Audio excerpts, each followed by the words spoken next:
யோவான் 1வது அதிகாரம் 4, 5வது திருவசனங்களில் அவரை பற்றி சொல்லுகின்ற போது, அவருக்குள், இயேசுவுக்குள் வாழ்வு அல்லது ஜீவன் இருந்தது.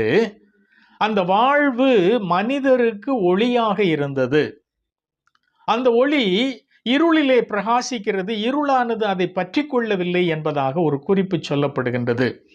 அதை தொடர்ந்து வருகின்ற அநேக திருவசனங்களிலே இயேசு பெருமானை ஒளியாகவே காட்டுகின்ற, விளக்குகின்ற பகுதிகள் யோவானுடைய அந்த நற்செய்தி நூலிலே விளக்கப்பட்டிருப்பதை நாம் பார்க்கலாம். அடுத்தது, இயேசு பெருமானே தன்னை குறித்து சொல்லுகின்ற போது, நானே உலகத்தின் ஒளியாயிருக்கின்றேன், நானே உலகின் ஒளி.